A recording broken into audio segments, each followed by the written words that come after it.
வந்து India versus Australia. இன்றைக்கி வந்து ரொம்ப முக்கியமான மேட்ச் இந்தியாவுக்கு. இனி வரையும் நம்ம சேனலை சப்ஸ்கிரைப் பண்ணாதுங்க, சப்ஸ்கிரைப் பண்ணிவிடுங்க. இப்போ வந்து குரூப் பியில் வந்து குவாலிஃபிகேஷன் சினாரியோ 2 டீம் குவாலிஃபைட் ஆகிட்டாங்க. சவுத் ஆஃப்ரிக்காவும் குவாலிஃபைட் ஆகிட்டாங்க, இங்கிலாண்டும் குவாலிஃபைட் ஆகிட்டாங்க. இன்றைக்கி இந்தியா ஜெயித்தாலோ இல்லை மேட்ச் வந்து வாஷ் அவுட் ஆனாலோ இந்தியா வந்து ஃபேஸ் பண்ணுறது வந்து தான் இருக்கும் செமிஃபைனல்ஸு. மேக்ஸிமம் இந்தியா வந்து செமிஃபைனல்ஸ்க்கு போயிடுச்சு. செமிஃபைனல்ஸில் வந்து கன்ஃபார்ம் ஆயிடுச்சு. இன்றைக்கி இந்தியா தோற்றாலும் பிரச்சனை இல்லை, ஜெயித்தாலும் பிரச்சனை இல்லை. தோற்றுச்சுன்னா சவுத் ஆஃப்ரிக்காவை ஃபேஸ் பண்ணுற மாதிரி இருக்கும், ஜெயிச்சிச்சின்னா இங்கிலாண்டை ஃபேஸ் பண்ணுற மாதிரி இருக்கும். ஆனால் இன்றைக்கி வந்து இந்தியா வந்து ஆஸ்திரேலியாவை பீட் பண்ணாங்கன்னா ஒரு பெரிய ரிவெஞ்சாக இருக்கும். வேர்ல்டு கப்பில் அந்த கொடுக்குற வேர்ல்டு கப்பில் தோற்றதுக்கு ரிவெஞ்ச் வந்து இன்றைக்கி கொடுக்கலாம் நம்ம.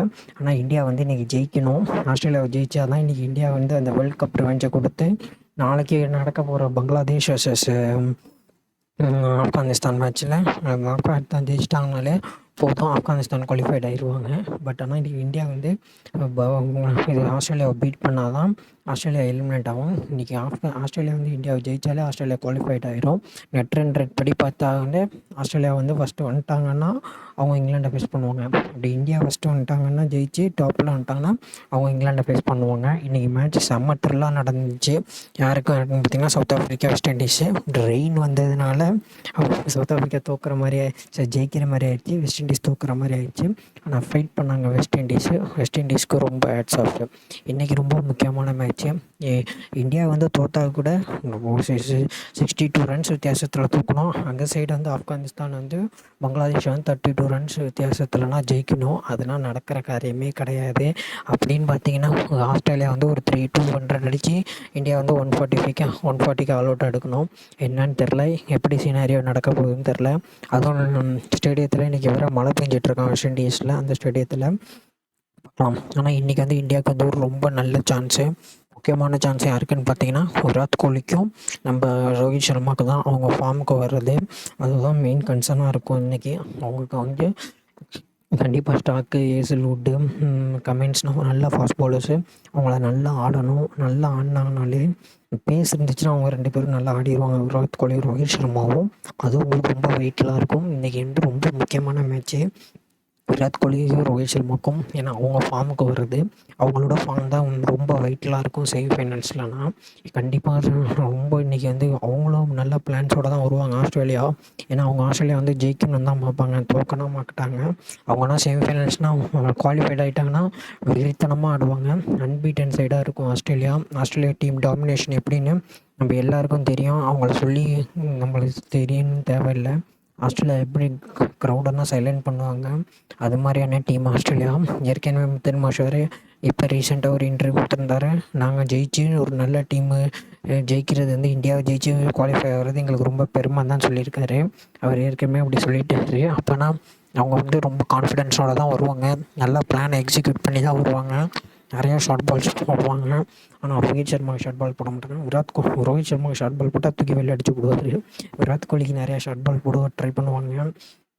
அதே மாதிரி இவருக்கு ரிஷப் பந்த், சூரியகுமார் யாதவ்லாம் ஷார்ட் பால் போட்டு எடுக்க பார்ப்பாங்க. அதான் ஸ்ட்ராட்டஜியில் வருவாங்க. இன்றைக்கி என்ன பண்ண போகிறாங்கன்னு தெரில. இன்றைக்கி விளாட்ற 11 தான் வந்து இந்தியாவுக்கு வந்து செமிஃபைனல்ஸ்லேயும் அந்த 11 தான் விளையாட்டும்.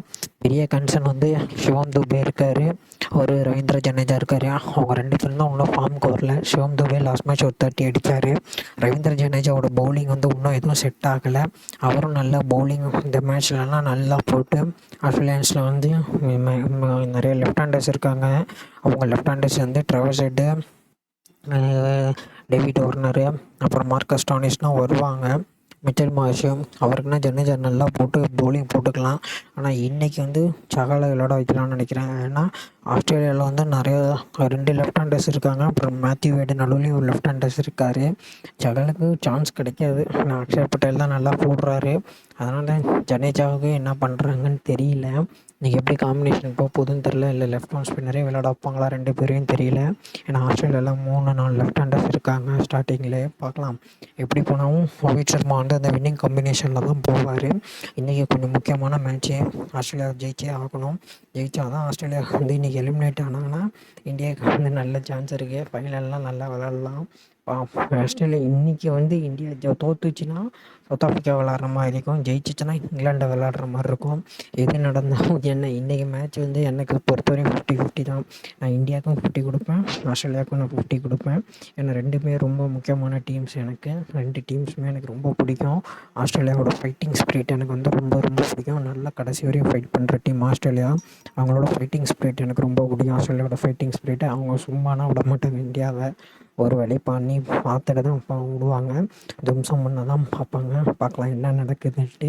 எது வேணால் நடக்கலாம். இன்றைக்கி நம்ம எதுவும் சொல்ல முடியாது. இந்தியா ஆஸ்திரேலியானாலே பெரிய ஃபயராக தான் இருக்கும். பார்க்கலாம் எப்படி நடக்குது, என்ன பண்ணுறாங்கன்னு பார்க்கலாம். இன்றைக்கி என்னைக்கு ப்ரொடிக்ஷன் படி 50-50 தான்.